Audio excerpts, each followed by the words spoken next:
حق بات کہنے میں نہ جھجکے، بلکہ فیض احمد فیض کی ابھی بات کر رہے تھے ہمارے دوست، تو فیض احمد فیض نے کہا کہ بول کے رب آزاد کرے، تو ہمیں بولنا چاہیے، ظلم کی طرح آواز اٹھانی چاہیے. اور میں یہ بات کہتے ہوئے کہ ضرور جو ہے جدوجہد کرنے والے ضرور جو ہے کامیاب ہوں گے، کامیابی ان کے قدم چومے گی، اور جو ہے جو جدوجہد بھی جو ہے نا ایک انسان کی زندہ ضمیر کی پہچان ہے. تو آج اتنا جدوجہد کرتے ہوئے بھی ایک وہاں سے 80 سال کا شخص جو وہاں سے فاصلہ طے کر کے یہاں تک آیا، سے آپ اندازہ لگا سکتے ہیں کہ ان کا جوش و جذبہ کیا ہوگا. تو میں اپنی بات سے کرتا ہوں، اور میں یہاں پر پروفیسر نجانی صاحب سے درخواست کرتا ہوں کہ وہ درمار کریں، اور اس کے بعد جو ہے عبداللہ لنچ کا خطاب ہوگا اور آپ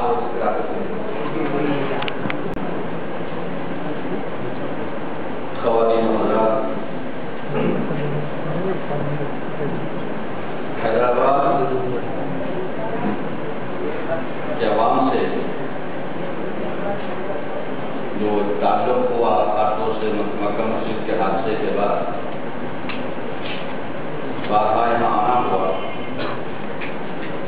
اور آج جب اس مجمع میں نظر جاتی ہے تو محترم مولانا ناصر الدین صاحب کو تشریف فرما دیتا، ڈاکٹر ابراہیم جنید کو آج یہاں دیکھا. مجھے وہ وقت بھی یاد ہے جب کسی ہال میں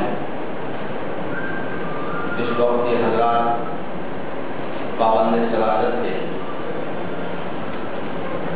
زندانوں کی سجاوٹ تھے، اس وقت ان کی رہائی کے لیے اور ان کے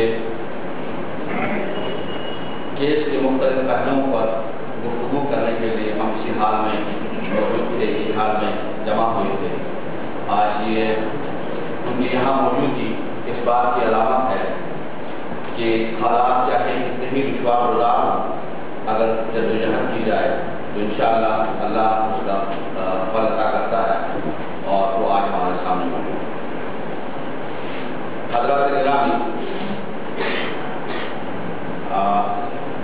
آج کے اس موقع پر پروفیسر جگموہن صاحب گفتگو کر چکے ہیں، اور اصل گفتگو جلائے صاحب بھی کریں گے. میں مختصراً چند باتیں عرض کرنا چاہتا ہوں.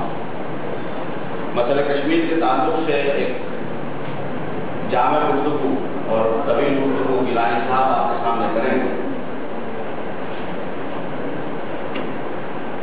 اس دور میں آپ سب جانتے ہیں کہ ہٹلر کا جو ایک ترجمان تھا نوبلس کے نام سے، ایک قول کو اس سے منسوخ کیا جاتا ہے کہ جھوٹ بولو، اور اس قدر جھوٹ بولو کہ وہ سچ لگنے لگے.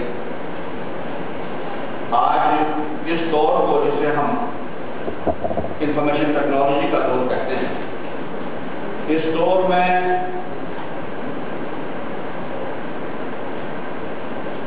جو سامراجیت ہے، جو اسٹیٹ کے روپ میں موجود ہے، اس نے اپنے ترجمان کو اسی ڈیوٹی پہ لگا رکھا ہے کہ وہ جھوٹ بولیں اور اس قدر بولیں کہ وہ ہمیں سچ لگنے لگے، اور ہمارا ایک جو نظریہ جو ہمارے سامنے جو ہم کنسپشن جو ہمارے سامنے وہ رکھنا چاہتے ہیں، جسے وہ چاہتے ہیں کہ ہم کنسیو کریں، ہم سوچیں، جس ڈھنگ سے سوچیں اسی ڈھنگ سے ہم سوچنے پر کہیں مجبور ہو جائیں. اور اس انفارمیشن کمپین کی وجہ سے حقائق کو بدل دیا گیا ہے، حقائق کو مست کر کے لوگوں کے سامنے لایا جاتا ہے، اور مسئلہ کشمیر بھی اسی چیز کا شکار ہوا.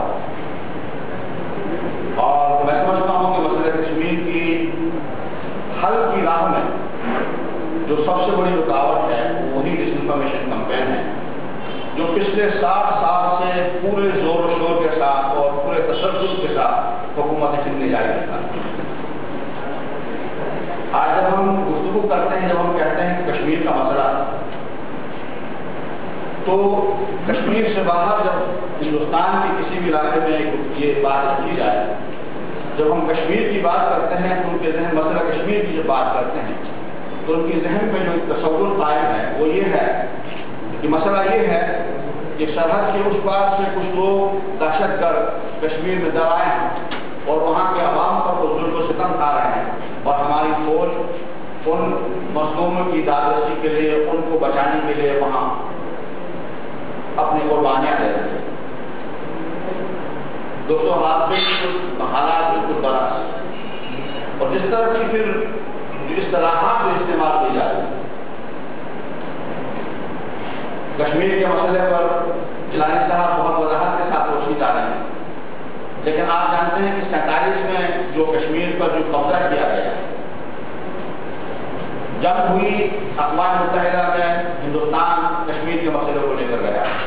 مسئلہ کشمیر کو بین الاقوامی سطح پر لے جانا یہ نہ کشمیر نے کیا ہے، نہ پاکستان نے کیا ہے، بلکہ ہندوستان نے کر گیا۔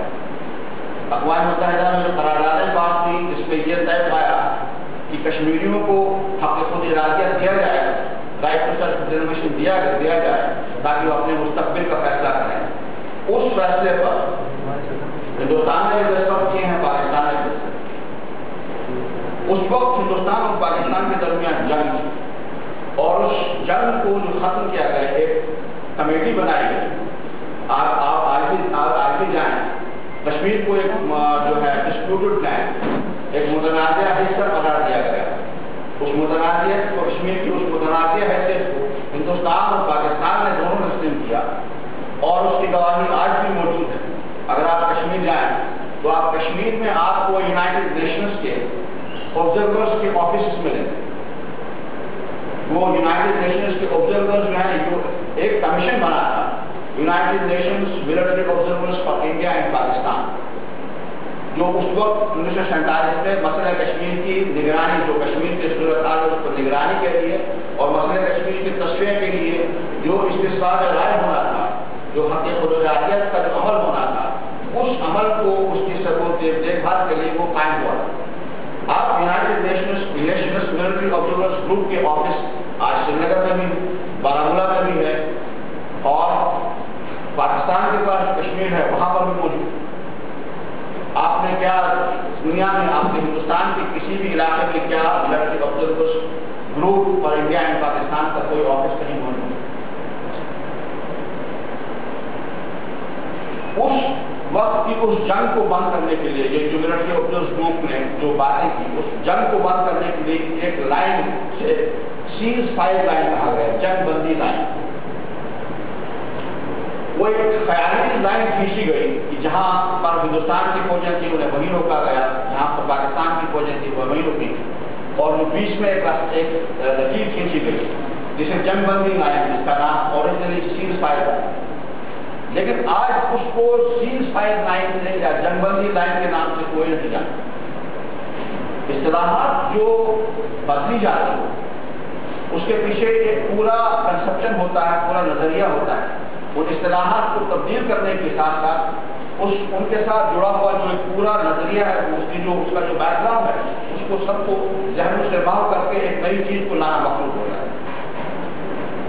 جنگ بندی لائن کو ختم کر کے تو اصطلاح آپ دیکھیں کہ یہ 1971 میں جو بنگلہ دیش بننے کے بعد جو شملہ ایگریمنٹ ہوا، اس کے بعد سے اس کو LOC کہا جاتا ہے، line of control. Line of control کہنے کے بعد جو پورا جو پچھلی تاریخ ہے وہ کہیں ماں ہو جاتی ہے، اور ایک نیا پس منظر آپ کے سامنے آتا ہے۔ تو جنگ بندی لائن اور اس میں جو فرق ہے، کشمیر کے سلسلے میں اس طرح کی اصطلاحات استعمال کی گئی، اور اس طرح کا جو پروپیگنڈا کیا گیا اس سے یہاں کے ذہن متاثر ہوئے۔ ہندوستان کے مسلمان بھی اس کا شکار ہوئے۔ بات دوستوں، مسلمان پر بے خوف تعریف کیا گیا کہ بھائی اگر آپ کشمیر الگ ہو جاتا ہے تو آپ بڑا مسئلہ ہے۔ دیکھیے، سب سے اہم بات سمجھنے کی یہ ہے کہ اگر ہندوستان یہ ہے دعویٰ کرتا ہے کہ وہ لارجسٹ ڈیموکریسی آن ارتھ، اگر وہ دنیا کی سب سے بڑی جمہوریت، اگر وہ دنیا کا سب سے بڑا سیکولر ملک، اس سیکولر ملک کے عوام میں یا اس سیکولر ملک کے حکمرانوں کے ذہن میں صرف یہ تصور آ جانا کہ اگر یہ ملک الگ ہو جاتا ہے، یہ حصہ جس پر ہم قابل ہیں، اگر یہ الگ ہو جاتا ہے، اس سے یہاں کی بنیادی اسٹرکچر میں تبدیلی آئے گی۔ یہ خود اس بات کی گواہی دیتا ہے کہ اس ملک میں نہ تو سیکولرزم کی جڑ ہے اور نہ اس ملک میں کی جمہوریت کی جڑ ہے۔ یہ فلسطینی ذہنیت کی عکاسی کرتا ہے، یہ یہاں کی جمہوریت اور یہاں کے سیکولر ہونے کے کردار کو پر ایک بہت بڑا سوال ہے نشان۔ تو یہ ذہن میں آ جانا کیسے ہوگا اور مسلمانوں کے درمیان ایک خوف پیدا کرنا، یہ اس دعوے کا جو اس کے باطل ہونے کا، اس کے بطلان کا ایک واضح ثبوت۔ ہندوستان کشمیر کو آج جو کہا جاتا ہے ایک اٹوٹ انگ، یہ اٹوٹ انگ 1947 میں نہیں ہے۔ پاکستان 14 اگست 1947 میں بنا، 15 اگست کو ہندوستان کی آزادی کا اعلان۔ کشمیر میں ہندوستان کی فوج 27 اکتوبر 1947 میں آتی ہے، اس کو تب تک نہیں آتی، اور اس وقت فوج آتی ہے تو ہندوستان کی پارلیمنٹ میں یہاں کے وزیر اعظم اعلان کرتے ہیں کہ ہماری فوج کشمیری عوام کی مدد کے لیے جا رہی ہے۔ جس وقت ہم سے یہ کہا جائے کہ ہم اپنی فوج کو وڈرا کریں، ہم فوراً اپنی فوج وڈرا کریں۔ کشمیر کا معاملہ متنازع ہے، اور یقیناً اگر کشمیر اور اس مستقبل کا فیصلہ وہ خود کریں گے، اور یقیناً ہمیں دکھ ہوگا اگر وہ ہم سے الگ ہونے کا فیصلہ کریں گے، لیکن اگر وہ یہ فیصلہ کر لیتے ہیں کہ وہ ہم سے الگ ہونا چاہتے ہیں تو ہمیں اس فیصلے کو تسلیم کرنے کے علاوہ کوئی چارہ نہیں۔ یہ کوئی لفاظی نہیں ہے، آپ پارلیمنٹ کی کارروائی اٹھا کے دیکھ لیجیے، آپ کو ہندوستان کے وزیر اعظم کا یہ بیان آج مجھے اعلان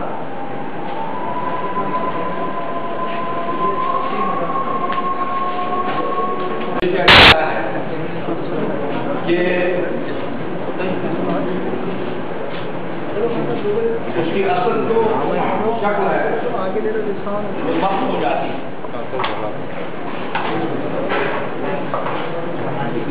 مسئلہ کشمیر اگر حل ہو جائے تو اس کا سب سے زیادہ فائدہ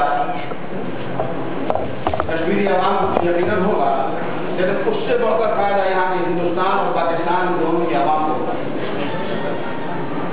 آپ پچھلی اگر اس خطے میں جو جنگیں ہوئی ہیں، سوائے 71 کی جنگ چھوڑ کر اور اگر 71 کی جنگ کی تہ میں بھی چلا جائے اس کو بھی جھانکا جائے تو وہاں بھی کشمیر ہی نظر آئے گا۔ باقی ساری جنگیں ہندوستان اور پاکستان کے درمیان جو ہے